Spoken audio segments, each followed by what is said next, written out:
Mi hermano inventó rumores malos sobre mí para ser ascendido, pero cuando lo descubrieron, lo borraron del organigrama y hoy lleva café en el lugar donde yo doy conferencias. Durante mucho tiempo pensé que el peor tipo de traición era la que venía de una pareja o de un desconocido que fingía ser tu amigo. Pero estaba completamente equivocada. No hay nada más amargo que descubrir que quien te está clavando el puñal por la espalda comparte tu mismo apellido, la misma infancia y, para rematar, hasta la misma oficina. Mi hermano menor y yo crecimos en una familia donde, desde pequeños, nos inculcaron que debíamos ser los mejores en todo. Aunque nunca quedaba claro si lo hacían para motivarnos o porque ellos mismos se medían a través de nuestros logros. Siempre hubo competencia, sí, pero nada que yo considerara fuera de lo normal, hasta que llegamos al mismo lugar de trabajo y él decidió que, para subir, tenía que pisotearme a mí primero. Yo llevaba 5 años en la empresa, una firma de consultoría mediana pero con clientes de peso, donde si te destacabas, los ascensos no tardaban tanto como en otras compañías. Empecé como asistente de análisis de datos, y a base de proyectos cumplidos y propuestas concretas fui subiendo hasta convertirme en una de las analistas de desempeño comercial con mejores métricas de toda la división. Nada me lo regalaron. Me comí horarios, informes, errores ajenos y hasta me tocó cargar con equipos que no sabían ni cómo encender el software con el que trabajábamos. Pero nunca me quejé. A todo le ponía el pecho. Por eso, cuando salió la vacante para la jefatura del equipo estratégico, supe que era el momento.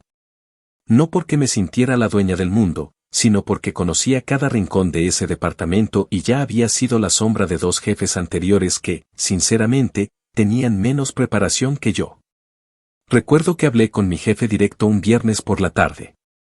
Le dije, con toda la tranquilidad del mundo, que estaba interesada en la vacante y que me gustaría presentar una propuesta de liderazgo. Él me miró, sonrió y me dijo que lo veía natural, que ya era hora de que diera ese paso. Me fui ese día a casa con una sensación rara entre nervios y emoción, como cuando sabes que estás en la antesala de algo grande. Lo que no sabía era que mientras yo planeaba cómo estructurar mi presentación y qué ideas incluir, mi hermano, que llevaba apenas 4 años en la empresa y ni siquiera trabajaba en mi equipo directo, ya estaba moviendo hilos oscuros para impedir que yo llegara al cargo. Mi hermano siempre fue hábil con las palabras. Tenía ese tipo de encanto que lo hacía parecer inofensivo, incluso simpático, ante los ojos de los jefes. Era de los que hacía chistes en las reuniones, traía pasteles en los cumpleaños, se ofrecía a quedarse después de horas solo para ganar puntos. Yo lo veía y pensaba, bueno, cada quien tiene su estilo. Nunca me imaginé que ese estilo también incluía sembrar rumores y manipular información para escalar. A los pocos días de haber hablado con mi jefe, empecé a notar una atmósfera distinta. Nada escandaloso, pero sí esas miradas que no te sostienen, esos silencios que antes no estaban, esos correos que no se contestan tan rápido. Al principio pensé que era paranoia mía. Que estaba demasiado metida en la cabeza con lo de la promoción y que eso me estaba haciendo imaginar cosas. Pero bastó que un compañero, con el que suelo tener buena comunicación, me escribiera un mensaje inusualmente frío para darme cuenta de que algo no cuadraba. Después de un par de semanas, me enteré por un amigo cercano del área de TI que estaban verificando algunos reportes de desempeño que yo había presentado en proyectos anteriores.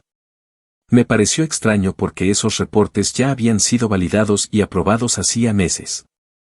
Cuando le pregunté a mi jefe sobre el tema, me respondió algo evasivo, que había surgido una revisión rutinaria y que no era nada personal. Eso fue lo que me encendió todas las alarmas. Comencé a revisar todo lo que había entregado en el último año. Busqué los respaldos, abrí carpetas, revisé correos. Y ahí fue cuando lo vi. Había documentos que habían sido alterados. Pequeñas modificaciones, sutiles, pero que cambiaban la interpretación de los resultados. En lugar de mostrar un incremento del 18%, uno de los reportes mostraba un aumento apenas del 3%. Otros informes aparecían sin la sección de justificación de decisiones, como si yo hubiera omitido pasos importantes. Lo peor es que esas versiones falsas estaban circulando como si fueran las originales. En ese momento me invadió una mezcla de rabia y desconcierto. Sabía que alguien había accedido a mis archivos, pero no tenía idea de quién. Hasta que encontré un nombre en los registros de modificación, el usuario de mi hermano, accediendo a carpetas compartidas con privilegios que él no debería tener. Me temblaron las manos. No sabía si era una traición deliberada o si me estaba volviendo loca. Pero entre más ataba cabos, más claro quedaba que todo estaba planeado. Mi hermano, que hasta entonces se había mostrado orgulloso de mis logros, había usado su posición en el área de sistemas para manipular mis documentos y hacerlos parecer sospechosos. ¿El objetivo? Desacreditarme justo cuando yo estaba por postularme al puesto que él también ambicionaba, aunque jamás lo dijo en voz alta. No sabía si debía enfrentarlo directamente, si hablar con recursos humanos, si ir directo con mi jefe. Estaba entre la furia, el dolor y una especie de bloqueo emocional. Porque una cosa es pelearse por una diferencia de criterios en el trabajo, y otra muy distinta es descubrir que tu hermano decidió destruir tu reputación con tal de escalar más rápido. Lo peor era que él caminaba por los pasillos con la misma cara de siempre, saludando a todos como si no llevara la daga escondida bajo el brazo. Esa calma suya, esa frialdad para sonreír mientras sabía lo que había hecho, fue lo que me confirmó que no podía quedarme quieta. Que si me callaba, no solo perdería la oportunidad del ascenso, sino que él aprendería que podía destrozar a cualquiera sin consecuencias. Y eso, en mi vida, no lo pienso permitir nunca. Ni aunque lleve mi sangre. Ni aunque compartamos apellido. Porque a veces, la familia no es garantía de nada.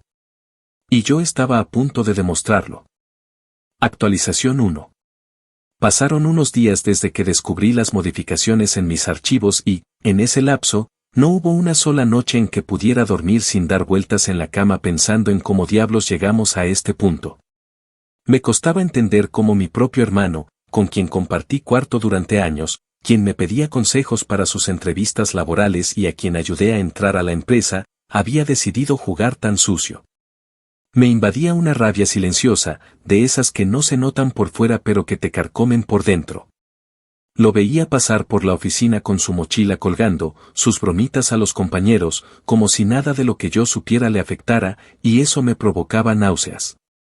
Sentía que si me enfrentaba a él sin una estrategia, lo único que lograría sería quedar como la hermana histérica que explota sin pruebas. Y no. Esta vez no. Si él había sido meticuloso en su ataque, yo sería aún más meticulosa en mi respuesta. Lo primero que hice fue reunir todo lo que pudiera dejar evidencia de las manipulaciones. Revisé los respaldos de mis reportes anteriores, busqué versiones anteriores de los documentos. Localicé los registros de modificación que quedaban almacenados automáticamente en los archivos de Google Drive y Office 365. También copié los correos donde yo había enviado los informes correctos, con fechas, destinatarios y contenido íntegro. Lo organicé todo en una carpeta con subcarpetas, una por proyecto, una por evidencia técnica, otra con capturas de pantalla de los accesos indebidos. E incluso guardé grabaciones de pantalla donde mostraba cómo los datos habían sido alterados. Me pasé un fin de semana completo sin salir de casa, sin ver televisión ni escuchar música, solo trabajando en ese maldito archivo. Porque si algo me enseñaron en esta empresa, es que cuando presentas pruebas, no necesitan que alces la voz. Las pruebas hablan por ti. El lunes siguiente llegué temprano a la oficina. Me tomé el café más amargo de mi vida mientras esperaba que dieran las 9 para presentarme en recursos humanos. Toqué la puerta, pedí hablar con la jefa del área y, sin muchos rodeos, le dije, necesito mostrarle algo que me afecta directamente y que está relacionado con la vacante interna para jefe de equipo. Me miró con cara de curiosidad, como si no supiera nada, lo cual me pareció aún más preocupante. Pero le pasé una USB con todo el material y le pedí que lo revisara detenidamente, que no quería hacer acusaciones sin fundamentos, pero que había suficientes inconsistencias que requerían una revisión interna. Me agradeció la transparencia, dijo que lo mirarían con prioridad, y me pidió que no hablara del tema con nadie hasta que pudieran analizarlo con calma.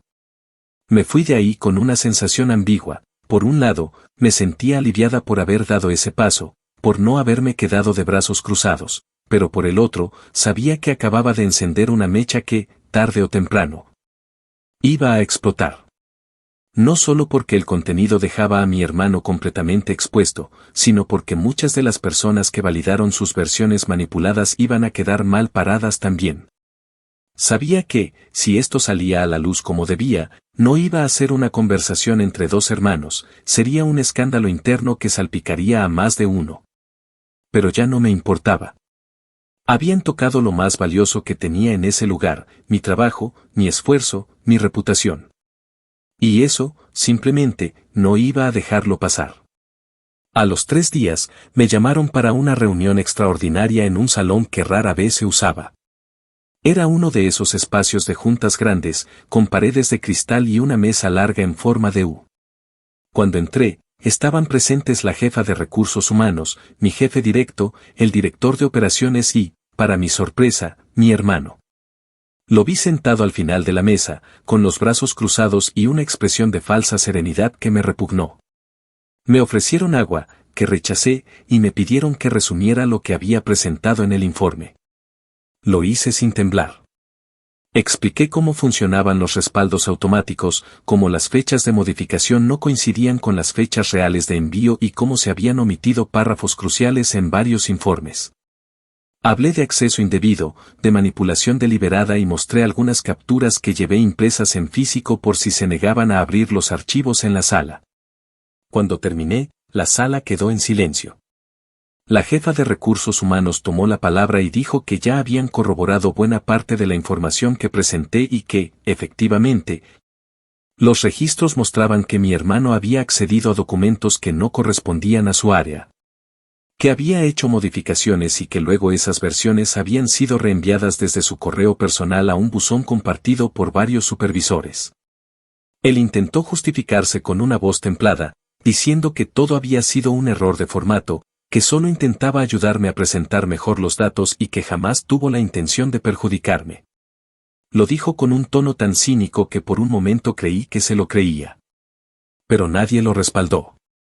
El director de operaciones simplemente dijo, modificar reportes internos sin autorización no es ayudar. Es interferir. Y eso tiene consecuencias. No dijeron más. Me dieron las gracias por mi tiempo y me pidieron que regresara a mi puesto mientras ellos deliberaban los pasos a seguir.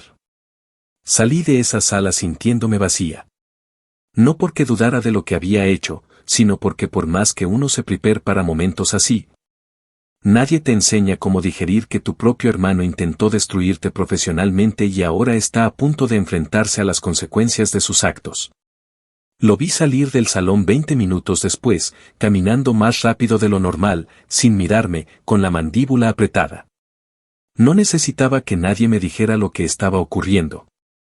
Lo que él empezó con mentiras y manipulación, estaba empezando a devolvérsele como un boomerang. Y lo mejor de todo, sin que yo tuviera que levantar la voz ni ensuciarme las manos. Solo con pruebas, memoria y paciencia. Esa fue mi forma de comenzar a hacer justicia. Actualización 2. Pasaron exactamente 8 días desde aquella reunión en la que todo quedó expuesto con la crudeza que solo los hechos pueden dar. Fueron 8 días donde el ambiente en la oficina se sentía espeso, como si todos estuvieran esperando que algo más sucediera. Mi hermano comenzó a comportarse de una forma distinta, casi como si llevara un disfraz que ya no le quedaba bien. No hacía sus bromas de siempre, no se detenía en los pasillos a charlar, y cuando cruzábamos miradas, porque inevitablemente lo hacíamos, aunque yo evitara al máximo tener contacto visual. Notaba en él algo que jamás había visto, vergüenza. No era miedo, no era culpa. Era esa incomodidad que solo nace cuando alguien te ha hecho daño, lo sabe, lo reconocen los demás y ya no puede esconderlo detrás de una sonrisa. Una tarde, después de terminar una reunión con mi equipo, me llamó la jefa de recursos humanos. Me pidió que subiera a su oficina y, aunque ya imaginaba que la resolución del asunto estaba cerca, no podía evitar que me temblaran las piernas en el ascensor. No por temor a que me dijeran algo en mi contra, sino por esa sensación que uno lleva por dentro cuando está a punto de ponerle un punto final a un capítulo sucio de su vida. Al entrar, me recibió con una carpeta sobre el escritorio. Me dijo que después de revisar todas las pruebas, los accesos indebidos, los archivos modificados, las fechas, los correos reenviados desde su cuenta personal, y luego de hablar con los responsables del buzón de revisión, habían confirmado que efectivamente mi hermano fue quien generó toda la alteración deliberadamente. Usó su posición en un equipo técnico, con acceso a ciertas rutas internas, para interceptar y alterar mis documentos justo en los días previos a la postulación a la vacante. Lo más repulsivo era que no se trató de un accidente, ni de un malentendido, ni siquiera de una metida de pata hecha por impulso. Fue planificado. Lo que siguió fue un silencio que parecía eterno. Yo no sabía si debía agradecerle por confirmarlo o simplemente quedarme callada, así que opté por escuchar. Me explicó que, debido a que su accionar comprometía la integridad del sistema interno y las decisiones de evaluación de talento, habían decidido quitarle su acceso a cualquier sistema interno y apartarlo de las áreas críticas. Técnicamente no lo estaban despidiendo, todavía. Pero lo estaban degradando a un puesto auxiliar mientras evaluaban si la sanción debía ser mayor. Cuando le pregunté si eso era todo, me dijo que no, que el proceso de selección para la vacante se reabriría oficialmente, sin prejuicios, y que se me extendía una invitación directa para postularme de nuevo. Con la seguridad de que esta vez se evaluaría todo desde cero. No supe cómo reaccionar. Parte de mí quería sonreír, otra parte quería llorar, y una tercera, más dominante, solo quería irse a casa a dormir 3 días seguidos. Asentí, recogí la carpeta con el acta del informe que confirmaba todo, y salí sin mirar atrás. No quise cruzarme con él ese día, y tuve suerte, porque al parecer le habían asignado tareas administrativas en otro piso. Un par de compañeros con los que solía tener confianza me escribieron después, diciendo que habían escuchado lo que pasó, que sabían que yo no era capaz de lo que se me acusaba y que lamentaban no haber dicho nada antes. Uno de ellos me confesó que incluso mi hermano había intentado convencerlo de que yo no era tan transparente como parecía y que él, por miedo a perder su puesto, no dijo nada. Le respondí con frialdad, no esperaba lealtades, pero al menos sí un poco de sentido común. Me enfoqué entonces en preparar mi propuesta para el puesto. Quería que quedara claro que mi interés no se había debilitado, que pese al golpe, yo seguía siendo la mejor opción. Me pasé varios días afinando los detalles, revisando metodologías, recopilando resultados concretos, y armando un plan de acción que no solo mostrara que sabía lo que hacía, sino que planteara una nueva visión para el equipo. Esta vez no iba a dejar ningún flanco abierto, ninguna estadística sin verificar, ningún ejemplo sin sustento. Me apoyé en experiencias reales, incluye estrategias que había aplicado antes sin buscar mérito y que ahora tomaban fuerza con los resultados en mano. No había arrogancia en lo que presenté, solo firmeza. Porque si algo me enseñó este proceso, es que la venganza no siempre se cobra con gritos o escándalos. A veces, el verdadero golpe es seguir en pie, aún más fuerte, justo frente a quienes esperaban verte caer. El día de la presentación fue distinto al anterior. No estaba tensa ni ansiosa. Estaba enfocada. Entré a la sala de conferencias con la cabeza en alto, saludé uno por uno a los miembros del comité y presenté mi propuesta como si nunca hubiera habido ninguna polémica. No mencioné el incidente, ni di espacio para que se respirara resentimiento. Solo hablé de mi visión, de mis planes y de lo que creía que el equipo necesitaba. Al terminar, algunos aplaudieron con moderación, otros solo asintieron. Nadie hizo preguntas incómodas. Y al salir, por primera vez en semanas, sentí que todo estaba volviendo a su lugar. Que aunque había sido necesario atravesar una tormenta para limpiar el terreno, por fin podía ver la claridad del horizonte. En los días siguientes, supe que él seguía en la empresa, pero relegado a tareas que poco o nada tenían que ver con su experiencia previa. Lo vi de lejos un par de veces, recogiendo informes, saliendo con sobres de mensajería o incluso tomando notas en salas donde antes él hablaba como si fuera indispensable. No me detuve a mirarlo. Ya no me interesaba entender sus razones ni buscar algún tipo de disculpa. Él había tomado sus decisiones y ahora estaba pagando el precio de ellas. Mientras tanto, yo solo tenía un objetivo en mente, recuperar mi lugar con la frente en alto. Porque esta vez, más que nunca, tenía claro que lo merecía. Y no porque alguien me diera el permiso, sino porque me lo había ganado. A pulso. Con trabajo. Con aguante. Y con la verdad por delante. Actualización 3. Habían pasado apenas 5 días desde que hice la presentación para la vacante cuando recibí el correo que había estado esperando con más ansiedad de la que me atrevía a admitir. Eran las 7:43 de la mañana, todavía no había terminado mi primer café del día y me encontraba revisando una hoja de cálculo cuando la notificación apareció en mi pantalla. El asunto del mensaje era escueto pero suficiente, resultado final proceso interno, jefatura de estrategia. Sentí que el corazón me retumbaba en el pecho mientras hacía clic, con los dedos temblando como si fuese una principiante. Leí y releí el contenido al menos 3 veces antes de que mi cerebro procesara del todo las palabras, me habían elegido. Esta vez sin sombras, sin manipulaciones, sin sabotajes. Me lo habían otorgado a mí. Y no solo por descarte o por obligación moral tras el escándalo anterior, sino porque reconocían el valor de mi propuesta, mi historial de resultados y la manera en que manejé la crisis. Era oficial, ahora yo estaba al frente del equipo estratégico. Tuve que sentarme un minuto a solas para procesarlo. No por sorpresa, sino porque era inevitable recordar todo lo que me había costado ese momento. Pensé en las noches sin dormir, en los días en los que cada saludo me sonaba hipócrita, en el dolor de sentir que todo tu esfuerzo puede derrumbarse por culpa de una persona en la que confiabas ciegamente. Pero también pensé en lo que no me quebró, en cómo me mantuve firme cuando me señalaban con dudas, en cómo enfrenté una reunión llena de directivos sabiendo que tenía la verdad de mi lado. Y en cómo reconstruí mi candidatura con más fuerza que antes. No lloré. No lo necesité. Ese día me bastó con sonreír para mí misma y guardar ese correo como un pequeño trofeo personal. Luego apagué la pantalla y me puse a trabajar como si fuera un día cualquiera, aunque por dentro sabía que nada volvería a ser como antes. La noticia se difundió rápido. No porque yo lo dijera, de hecho, evité hablarlo, sino porque, como todo en esta empresa, los rumores corren más rápido que los comunicados oficiales. Antes del mediodía ya varios compañeros se habían acercado con frases como felicitaciones, te lo merecías o al fin alguien que sí sabe del equipo. Algunas venían acompañadas de abrazos sinceros, otras de miradas que escondían un poco de envidia.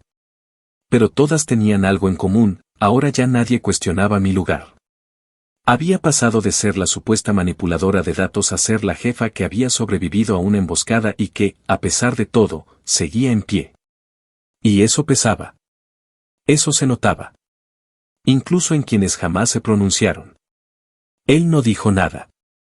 Durante los primeros días posteriores al anuncio, se mantuvo al margen, como si su plan no solo hubiese fracasado, sino que ahora lo aplastara el peso de lo inevitable. Me lo crucé por casualidad 2 veces, una en el ascensor y otra en el pasillo del área de impresión. En ambas ocasiones, agachó la mirada y fingió revisar su celular. No buscó hablar conmigo, ni siquiera para soltar una frase hipócrita de cortesía. Y yo no lo obligué. No me interesaba una disculpa vacía. Lo que él me había hecho no se solucionaba con palabras, mucho menos con alguna frase superficial tipo me equivoqué. Lo que él había hecho tenía nombre, sabotaje deliberado. Y las consecuencias ya se estaban desplegando, como un efecto dominó imparable. El lunes siguiente al anuncio, me tocó mi primer reunión oficial como jefa. Era una presentación con el área de cuentas clave, donde debía compartir las nuevas líneas de trabajo y el enfoque que quería implementar. La reunión estaba programada en una de las salas más grandes del edificio, con espacio para al menos 40 personas. Cuando llegué, ya había varias sillas ocupadas. Algunos compañeros me saludaban con naturalidad, otros se notaban un poco más tensos, como si aún no sabían cómo adaptarse a la nueva dinámica. Pero lo que más llamó mi atención fue verlo a él, al fondo, con una libreta en la mano y una placa colgada al cuello que no le conocía, asistente de logística interna. Apenas lo reconocí, no supe si sentirme incómoda o simplemente seguir adelante como si nada. Opté por lo segundo. Me acomodé frente a todos, conecté mi laptop al proyector, respiré hondo y empecé a hablar. Durante casi 1 hora, expuse el plan de acción con ejemplos concretos, resultados previos, indicadores y rutas claras de trabajo. No usé tecnicismos innecesarios ni me perdí en promesas vacías.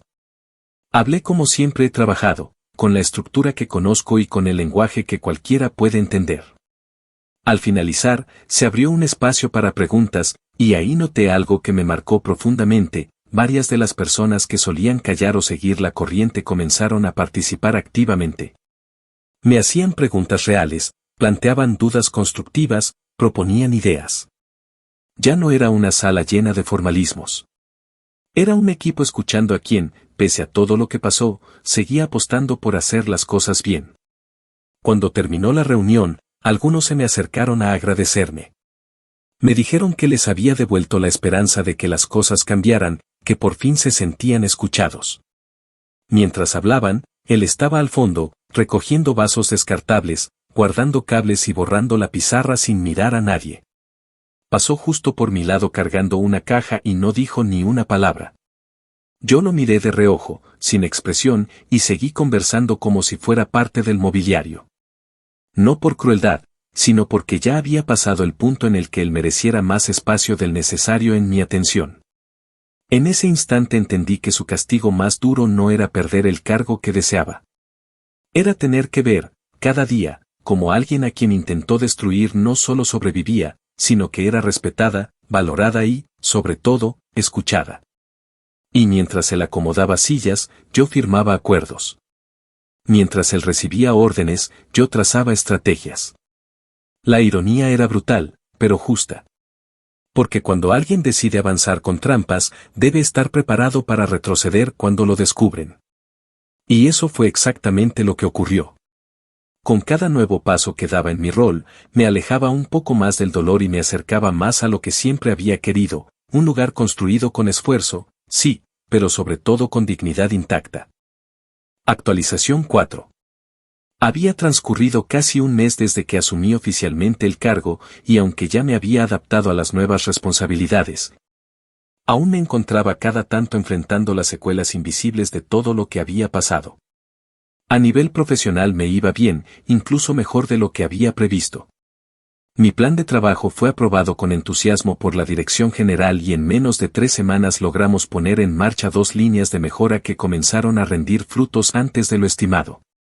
El equipo, que al inicio se mostraba algo escéptico, ahora colaboraba con energía renovada.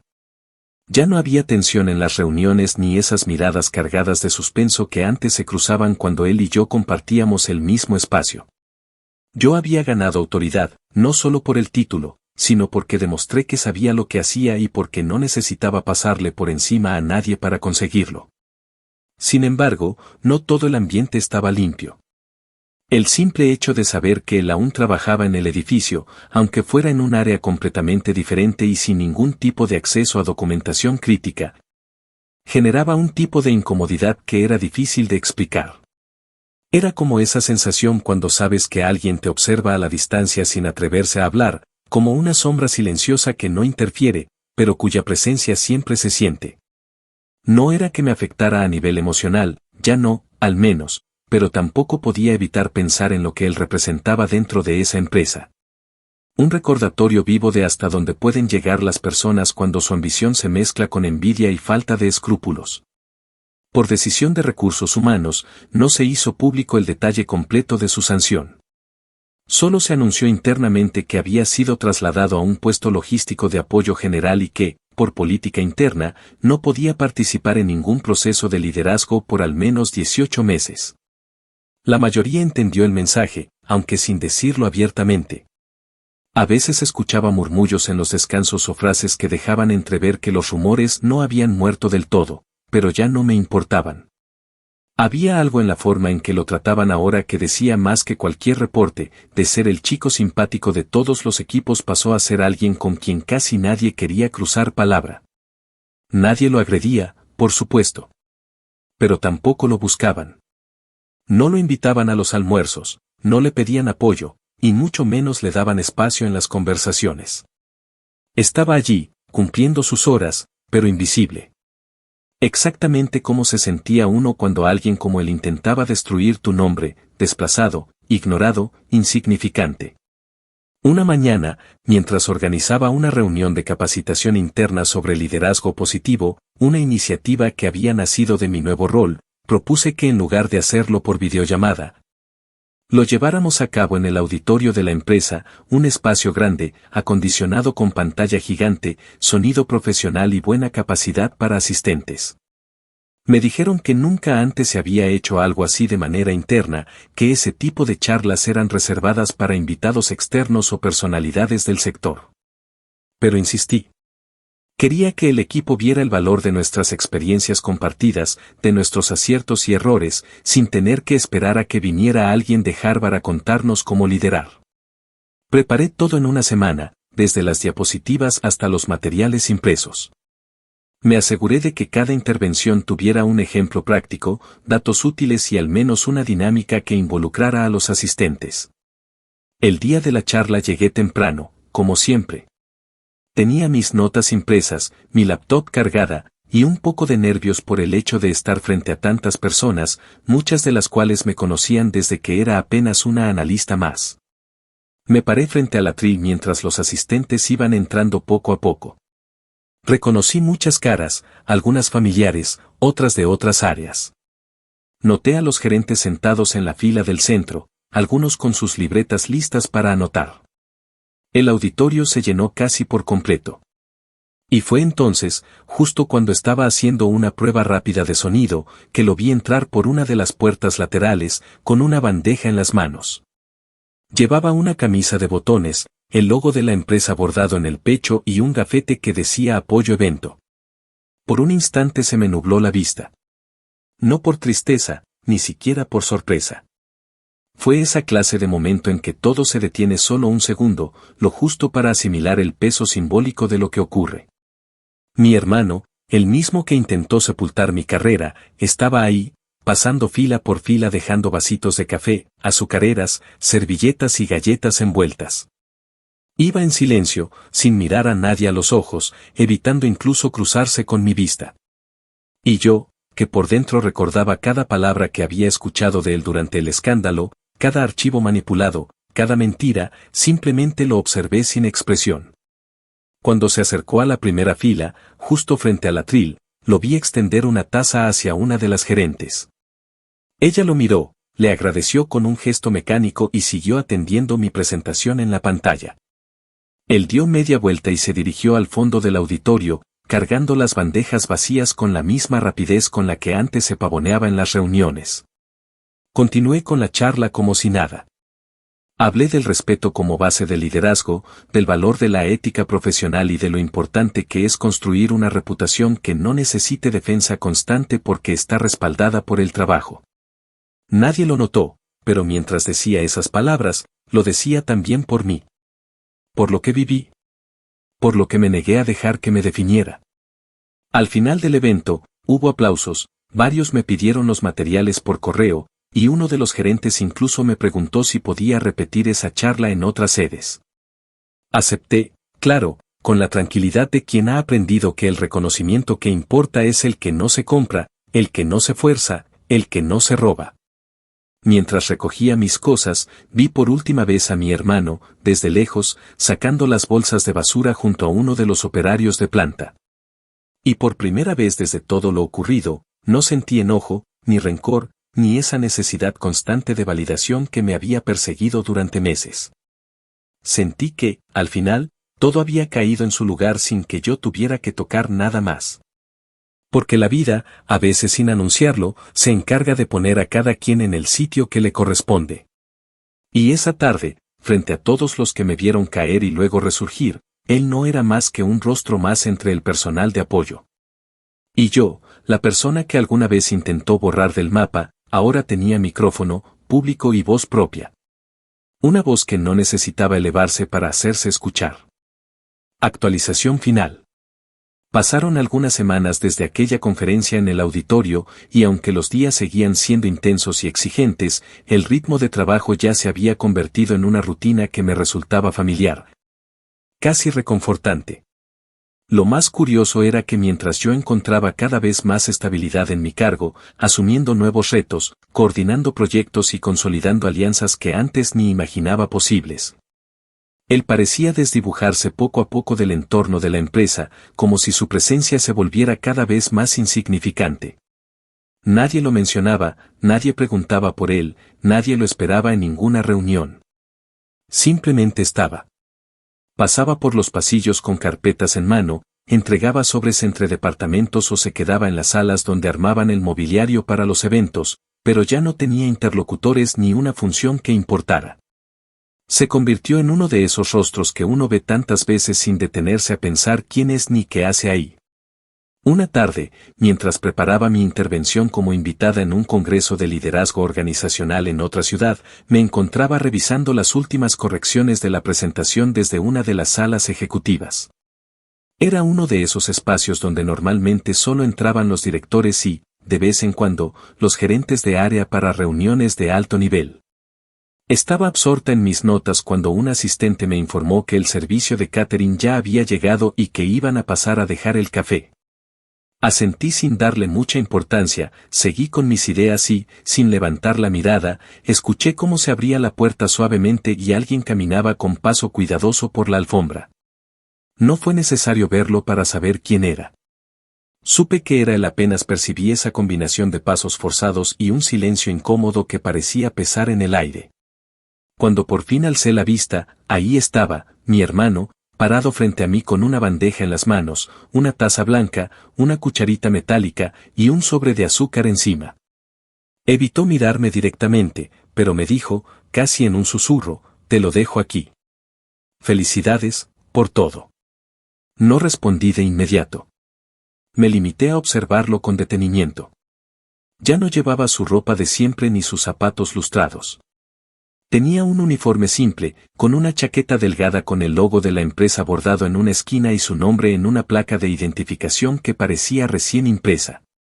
Tenía el cabello más corto, las ojeras más marcadas y los hombros caídos. En otra circunstancia quizás habría sentido compasión, un deseo genuino de suavizar las cosas. Pero no. Porque la herida que él había abierto no fue producto de una discusión familiar ni de una diferencia de opiniones. Fue una traición cuidadosamente calculada, ejecutada con frialdad, y sin el menor remordimiento. Había manipulado mi trabajo, mi credibilidad y mi esfuerzo solo para ganar un puesto, y ahora que lo había perdido todo, venía con una taza de café como si eso equilibrara las cosas. No lo confronté. No le lancé ningún reproche ni busqué dejarlo mal parado. Porque la diferencia entre él y yo ya era demasiado evidente, no en palabras, sino en hechos. Él estaba ahí, sirviendo café en una sala donde yo, ahora, tomaba decisiones. Él pasaba por los mismos pasillos donde antes hacía planes para reemplazarme, y ahora era ignorado por aquellos a quienes una vez quiso impresionar. Y lo más importante, ya no podía tocar nada ni a nadie. El daño que causó se quedó corto frente al precio que terminó pagando. No por una sanción, no por mi mano, sino por el propio desprecio acumulado de quienes ya no confiaban en él. El día del congreso, mientras me encontraba ya instalada en el hotel donde se realizaría el evento, recibí una llamada desde la oficina. Era mi jefa directa, quien había estado siguiendo de cerca todos los proyectos que había desarrollado desde que asumí el liderazgo del equipo. Me dijo que, después de revisar mi desempeño, el director general había propuesto elevar mi rango a nivel regional y que, de ser aprobado por la Junta, tendría bajo mi supervisión a varias sedes más, no solo la local. Recuerdo que en ese momento, aún con el teléfono en la mano, me senté en la orilla de la cama y solté un suspiro tan profundo que por un instante creí que el cuerpo se me vaciaba por dentro. No por cansancio, sino porque por fin sentí que todo, absolutamente todo, valió la pena. Cada noche sin dormir. Cada injusticia soportada en silencio. Cada palabra que me tragué cuando me provocaba gritar. Todo ese proceso me había llevado hasta ahí.